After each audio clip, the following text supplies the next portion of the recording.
నమస్కారం. ఘంటారావానికి స్వాగతం. ముందుగా ప్రధాన అంశాలు. హైదరాబాద్ గోదావరి ఫేజ్ 2, ఫేజ్ 3కి నేడు సీఎం శంకుస్థాపన. తాగునీరు, మూసీ పునరుజ్జీవనానికి 20 టీఎంసీల తరలింపు. సీఎం రేవంత్ రెడ్డితో 9 మంది ఎమ్మెల్యేల సమావేశం. పార్టీ మార్పుపై స్పీకర్ నోటీసులకు సమాధానంపై చర్చ.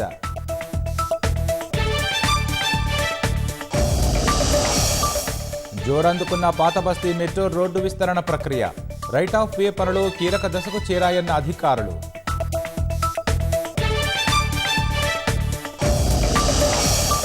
ప్రపంచవ్యాప్తంగా కనువిందు చేసిన చంద్రగ్రహణం. 82 నిమిషాల పాటు పూర్తిగా భూమి నీడలోనే చంద్రుడు.